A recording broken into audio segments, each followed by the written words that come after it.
Assalamualaikum ayah bunda di channel Cerita Rakyat. Setiap kehidupan pasti ada ujian dan kadang cinta justru datang ketika kita sudah berhenti berharap. Hari itu Fatimah, seorang TKI Indonesia lansia, ditemukan pingsan di halaman Istana Gurun Arab. Yang menolongnya bukan orang biasa, tapi Syekh Khalid Al-Mansur, pria terkaya di Timur Tengah. Namun ketika lamaran dengan mahar setara istana emas datang, ternyata ada rahasia besar yang nyaris menghancurkan semuanya. Yuk kita lanjut ke ceritanya. Panas gurun sore itu terasa seperti menelan napas. Angin kering menerpa wajah seorang wanita tua yang berjalan tertatih di antara gedung-gedung besar Riyadh. Namanya Fatimah, 62 tahun, TKI asal Bangkalan. Keriput di wajahnya bukan tanda lemah, itu peta perjuangan hidup. Sudah 30 tahun ia bekerja di Timur Tengah. Dulu ia muda, kuat, dan ceria. Sekarang hanya sepasang tangan kasar dan tas kain usang yang menamainya. Majikannya pindah ke London 2 bulan lalu. Sejak itu, Fatimah hidup berpindah-pindah dari rumah ke rumah mencari pekerjaan sementara. Ya Allah, kuatkan langkahku hari ini. Anak-anakku di kampung butuh kiriman uang, gumamnya pelan. Namun hari itu langkah Fatimah terasa berat, perutnya kosong sejak pagi. Ia baru saja gagal wawancara kerja, ditolak karena usia terlalu tua. Mana tadi? Ia berhenti di tepi jalan besar, menatap ke arah istana berwarna pasir kemasan yang berdiri megah di kejauhan. Tiba-tiba pandangannya berkunang, dunia berputar, tubuhnya jatuh di tengah debu gurun. Tepat di depan gerbang istana Al-Mansur, milik keluarga bangsawan Arab yang paling kaya di sana. Dari balkon istana lantai 2, seorang pria lanjut usia dengan jubah putih sedang membaca kitab. Begitu melihat kerumunan pelayan panik di depan gerbang, ia segera turun. Langkahnya tegap meski rambutnya sudah memutih seluruhnya. Pria itu bernama Syekh Khalid Al-Mansur, pengusaha minyak dari pemilik lahan terbesar. Tapi di balik kehormatan dan harta, hatinya sepi. Ia hidup sendirian setelah istri dan anaknya meninggal 30 tahun lalu dalam badai. Bawa wanita itu ke dalam, perintahnya pelan tapi tegas. Fatimah terbangun di dalam kamar luas dengan aroma mawar. Ia kaget melihat dinding marmer, langit-langit tinggi, dan seorang pria berwibawa duduk di kursi di depannya. "Tuan, saya di mana?" "Di rumahku." "Kau pingsan di depan gerbang istana," jawab Syekh Khalid tenang. Fatimah mencoba bangkit, tapi Syekh menahannya lembut. "Tak perlu berterima kasih, aku hanya melakukan apa yang seharusnya dilakukan manusia kepada manusia." Ia menatap wajah Fatimah lama. Ada sesuatu di mata wanita itu, ketulusan yang gak lagi ditemuinya di dunia orang kaya. "Kau bekerja di sini?" tanya Syekh Khalid. "Dulu, Tuan, sekarang sudah tak ada yang mau mempekerjakan orang tua seperti saya." Senyum tipis itu di wajah sang Syekh. "Kalau begitu, mulai besok aku ingin kau merawat taman mawar istriku." Fatimah menunduk haru, air matanya jatuh di ujung sajadah. Hari itu hidupnya berubah arah. Dari pelayan rumah biasa menjadi penjaga taman cinta masa lalu, seorang yang kesepian. Dan di bawah sinar senja yang mulai meredup, 2 jiwa renta yang gak saling kenal mulai menapaki kisah baru yang kelak mengguncang seluruh negeri. Hari-hari di istana Al-Mansur berjalan pelan seperti detak jam pasir di gurun. Fatimah menjalani rutinitas barunya sebagai penjaga taman mawar. Setiap pagi ia menyiram bunga dengan air embun dan setiap sore ia duduk di kursi di bawah pohon zaitun, tempat yang dulu sering dipakai mendiang istri Syekh Khalid untuk membaca kitab. Bunga-bunga itu sepertinya mengenalnya. Ketika Fatimah datang, bunga mawar melekah lebih cepat. Pelayan istana bahkan berbisik, perempuan tua itu membawa keberuntungan. Syekh Khalid sering datang ke taman itu, pura-pura memeriksa bunga, padahal sebenarnya hanya ingin berbicara. Awalnya percakapan mereka singkat, tentang cuaca, tentang daun dan gugur, tentang mawar yang gak mau mekar, tapi lama-lama pembicaraan itu berubah menjadi lebih dalam. "Fatimah, mengapa kau selalu terlihat tenang?" kata Syekh suatu sore. "Kalau saya gelisah, siapa yang mau menangkan, Tuan?" jawabnya sambil tersenyum. Jawaban sederhana itu membuat Syekh Khalid terdiam lama. Sudah lama sekali tak ada yang berbicara padanya. Tanpa rasa takut atau sungkan, dalam hati ia mulai merasakan sesuatu yang asing. Rasa yang ia kira sudah mati bersama istrinya. Suatu malam, angin gurun bertiup lembut. Syekh Khalid gak bisa tidur. Ia berjalan ke taman dan mendapati Fatimah dari duduk di bawah pohon, berzikir dengan tasbih kecil di tangannya. "Kau belum tidur?" "Saya terbiasa bangun malam, Tuan. Dulu waktu kerja di keluarga lama, saya sering menemani anak kecil majikan saya kalau belum terbangun." Syekh menatapnya lama, ada bayangan sedih di matanya. Aku juga dulu punya anak kecil, tapi Allah mengambilnya lebih cepat. Fatimah terdiam lalu menunduk. Setiap kehilangan pasti ada alasan, Tuan. Kadang Allah nggak mengambil, hanya menitipkan pada orang lain untuk dijaga. Kata-kata itu menembus dinding hati Syekh yang beku selama 3 dekade. Untuk pertama kalinya, ia merasa kalimat itu bukan hiburan, tapi kebenaran. 3 bulan berlalu, hubungan keduanya menjadi buah bibir antara pelayan istana, bukan karena ada gosip, tapi karena semua orang melihat 2 orang yang seharusnya hanya majikan dan pembantu justru membawa kedamaian satu sama lain. Malam itu di bawah cahaya purnama, Syekh Khalid memanggil seluruh pelayan untuk berkumpul. Ia memakai pakaian putih lengkap dan di tangannya ada kotak kecil berisi cincin safir tua milik mendiang istrinya. Fatimah datang dengan langkah gemetar, tak tahu apa yang terjadi. Syekh Khalid berdiri di tengah taman, menatapnya lembut tapi penuh keyakinan. Fatimah, kau datang ke hidupku bukan sebagai pelayan, tapi sebagai pengingat bahwa masih ada kasih sayang yang tak mengenal usia. Aku telah menunggu 30 tahun untuk merasakan damai seperti ini lagi. Jika Allah berkenan, aku ingin kau menjadi pendamping terakhirku sampai maut menjemput. Seluruh pelayan menahan nafas. Fatimah menatap Syekh dengan air mata yang langsung jatuh. Tuan, saya nggak pantas. Saya hanya perempuan tua, bukan dari kalangan Tuan. Saya nggak punya apa-apa, hanya doa. Dan doa adalah harta yang paling berharga, Fatimah, balas Syekh Khalid. 2 hari kemudian, seluruh media Arab dan internasional heboh. Syekh Khalid Al-Mansur melamar TKI dengan mahar 1 ton emas dan 1 istana batu giok di Gurun. Istana kebanjiran wartawan, tapi Fatimah hanya berdiam di taman, menunduk dalam sujud panjang. Ia nggak bangga, ia justru takut. Malamnya, saat semua sibuk menyiapkan pesta, Fatimah menatap cermin kecil dan yang selalu ia bawa. Wajahnya tua, tapi sorot matanya masih sama seperti saat ia muda dulu. Jujur, penuh kasih, tapi lelah.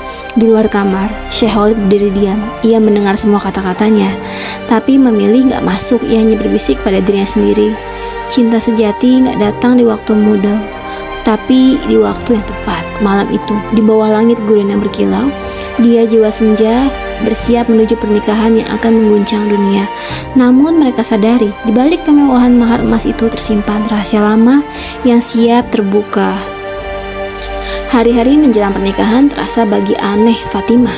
Setiap tamu berdatangan dari berbagai negara. Media berlomba-lomba menulis kisah cinta sebagai keajaiban dunia modern. Namun di tengah kemewahan itu, Fatimah justru sering terbangun tengah malam dengan dada berdebar. Ia bermimpi seorang wanita muda berpakaian putih menangis di taman mawar, menatapnya dan berkata lirih, "Jangan terima maharnya, karena itu bukan mahar cinta, tapi penebusan dosa." Setiap kali terbangun, Fatimah membaca doa dan menangis diam-diam. Ada sesuatu yang gak beres, tapi ia gak tahu apa-apa. Suatu sore, Fatimah sedang menata mawar dengan pesta ketika Syekh Khalid datang. Ia membawa map besar berisi dokumen. Ini surat-surat pernikahan Fatimah, semua sudah siap. Tapi tatapan Syekh Khalid tampak gelisah, tangannya sedikit gemetar saat menutup map itu. "Tuan, apa ada yang mengganggu?" tanya Fatimah lembut. Syekh Khalid menatapnya lama, lalu berkata pelan, "Aku ingin kau tahu sesuatu sebelum kita menikah.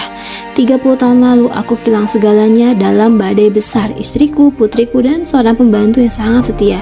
Mereka semua hilang tanpa jejak." Fatimah terdiam. Jantungnya berdetak keras. Ia menunduk, lalu menggenggam kalung tuanya yang tergantung di leher. Sebuah kalung logam bulat kecil yang selalu ia simpan sejak muda. "Aku tak pernah tahu apa yang terjadi pada mereka.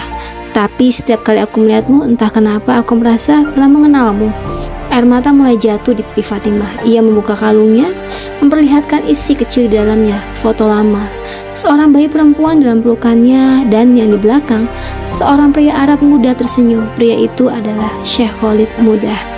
Fatimah terisak, "Tuan, 30 tahun lalu saya adalah asisten istri Anda. Saat badai basir itu datang, saya berusaha menyelamatkan bayi kecilnya. Saya berhasil, tapi kapal yang membawa kami karam. Saya terdampar di pesisir dan tak pernah kembali ke sini. Bayi itu tumbuh di Indonesia, Tuan. Dia saya besarkan seperti anak sendiri." Syekh Khalid menatapnya lama, matanya membesar, bibirnya gemetar. Kau menyelamatkan anakku." Fatimah mengangguk dan menangis. "Namanya Aisyah, dia sudah menikah dan punya 2 anak. Saya sering kirim surat kepadanya di Kementerian Arab, tapi nggak pernah mendapat kabar. Saya kira semuanya telah tiada." Syekh Khalid berlutut di depan Fatimah, tangannya memegang wanita tua itu erat. Selama ini aku hidup dalam kekosongan, tapi ternyata yang menyelamatkan darah dagingku adalah orang yang kini hendak ku peristri. Ya Allah, apa ini ujian atau jawaban doa? Air mata jatuh di janggut putihnya. Seluruh ruang Taman Mawar seolah ikut menangis bersama mereka. Keesokan harinya, Syekh Khalid menunda pernikahan. Ia memanggil utusan ke Indonesia untuk menjemput Aisyah, putrinya selama ini ia kira meninggal. 3 minggu kemudian, pesawat pribadi Al-Mansur mendarat. Seorang wanita berhijab sederhana turun membawa 2 anak kecil. Fatimah menjemputnya di Bantara dengan mata berkaca. "Nak, ini ayahmu." Aisyah menatap pria tua di depannya. Ragu, tapi begitu Syekh Khalid memeluknya, dunia seakan berhenti. Tangisan mereka menggema di seluruh aula bandara.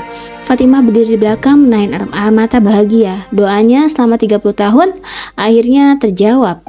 Malam itu Syekh Khalid datang ke taman dengan wajah tenang. Fatimah sedang menyiapkan teh. Ia menulis surat wasiat itu juga. Seluruh 1 ton emas mahar dan istana Batu Giyok akan diberikan untuk mendirikan yayasan sosial lansia. Musim dingin datang lebih cepat dari biasanya. Angin gurun yang biasanya panas kini membawa sejuk dan tenang. Seolah langit pun sedang menyiapkan perpisahan yang lembut. Fatimah masih bekerja di Taman Mawar setiap pagi. Kini setiap kelopak mawar diberi nama oleh anak-anak dari panti asuhan yang baru dibangun oleh Syekh Khalid. Taman itu dinamai Taman Doa Fatimah. Sejak pertemuan kembali dengan putrinya, Syekh Khalid tampak berubah. Ia lebih banyak tersenyum, lebih sering berzikir, dan jarang bicara tentang harta.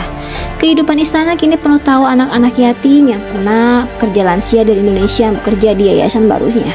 Fatimah, meski sudah menua, tampak lebih bahagia dari sebelumnya. Setiap sore ia duduk di bawah pohon zaitun, tempat dulu Syekh Khalid melamarnya, menari matahari senja yang turun pelan di balik pasir. Suatu sore Syekh Khalid datang ke taman dengan langkah pelan. Jubah putihnya bergerak bertiup angin, di tangannya ada surat bersampul emas. "Fatimah, aku dulu sempat menulis sesuatu. Nanti aku pergi dulu. Bacalah surat ini. Tuan, jangan bicara begitu. Allah masih memberi umur panjang. Kau tahu Fatimah, umur itu bukan soal penjaga waktu, tapi seberapa damai hati saat menjalaninya." Malam itu Fatimah berdoa lebih lama dari biasanya. Subuh berikutnya, seluruh istana dikejutkan oleh kabar Syekh Khalid Mansur wafat dalam tidurnya. Wajahnya tersenyum, tangannya menegang tasbih, dan di sampingnya ada selembar surat yang belum sempat disegel. Fatimah datang di kamar dengan langkah gemetar. Ia membuka surat dan ditinggalkan untuknya.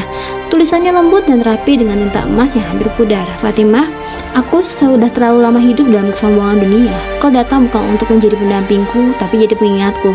Kau mengajarkan aku ridho, ikhlas, dan cinta tanpa pamrih. Aku meninggalkan semua harta untuk mereka seperti dirimu yang bekerja dengan tangan tapi berhati malaikat." Fatimah menutup surat itu dengan tangan gemetar. Air matanya menetes membasahi kertas. "Terima kasih Tuhan." Berapa minggu setelah kepergiannya, dunia kembali heboh. Isi wasiat Khalid Syekh dibuka dalam media internasional. Ia menghibahkan 1 ton emas murni, istana Batu Giyok, serta seluruh aset kebun mawar untuk didirikan Fatimah Al-Mansur Foundation, lembaga sosial yang menampung TKI dari berbagai negara, memberi mereka rumah, makanan, dan perawatan medis gratis seumur hidup. Fatimah menolak kemewahan. Ia hanya meminta satu hal, agar yayasan itu terus memberi makan orang miskin di setiap hari Jumat. 3 tahun berlalu, Fatimah semakin terentah, rambutnya memutih, tapi senyumnya tetap sama, tenang dan hangat. Suatu sore, ia duduk di taman yang kini dipenuhi anak-anak berbagai negara. Fatimah menatap bunga mawar putih di hadapannya yang tumbuh tepat di depan makam Syekh Khalid. Ia memejamkan mata, menatap matahari untuk terakhir kalinya dan berbisik, "Aku sudah menjalankan tugasku Tuan, kini giliran aku pulang ya." Beberapa menit kemudian, tubuhnya tertunduk pelan, wajahnya damai, bibirnya tersenyum, seolah tertidur di pangkuan waktu. Fatimah dimakamkan di samping Syekh Khalid sesuai wasiat keluarga. 2 batu nisan berdampingan di tengah taman gurun di bawah langit yang selalu cerah. Pada batu nisan Syekh Khalid tertulis, "Hidupku mencari cinta sejati, matiku menemukannya dalam ketulusan seorang hamba." Dan di batu nasi Fatimah tertulis, ia tidak menikah dengan Syekh tapi menikah dengan takdir. Cerita tamat.